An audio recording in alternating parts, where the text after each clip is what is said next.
Hey, this is Chris, and I'm here today with a quick video review for Guitar Hero Smash Hits. I say quick because there's not really a whole lot new stuff to go over.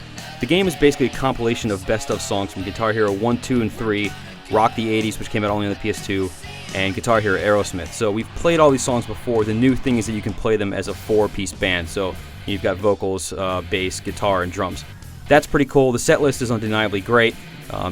There's some stuff missing which we had seen, like, the Clapton song from the first game, stuff like that, but overall the song list is pretty cool. But clearly when you look at this, it begs the question of why is this not DLC, and it doesn't really make any sense. If you look at something like Guitar Hero Aerosmith or Guitar Hero Metallica, those things had, the bands were in there and they were all very, branded stuff, and, they had behind the scenes looks. There's none of that stuff here. It's basically the same game as Guitar Hero 4, stripped down slightly. Like, you can't even name a band or give yourself a logo when you're playing as a multiple person band, and then just with existing songs.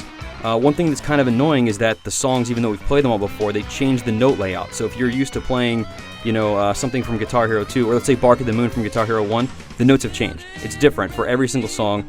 Some of them don't even sound right, so they're all handled actually more poorly than you would assume they would be. It's not a straight port that would just added other instruments, which is really weird. Again, we've played this whole thing before.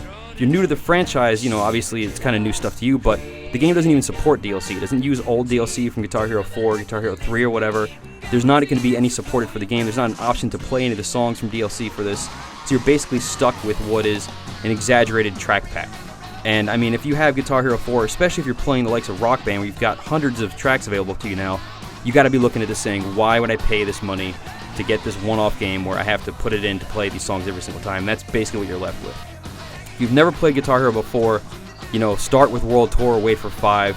Those are better deals for you since you have downloadable content at your fingers. So that's basically it. Again, we've played all these songs before. They're fun if you've never played them or if you haven't played them in a while, but this all really should have been DLC. For the full written review, head over to IGN.com.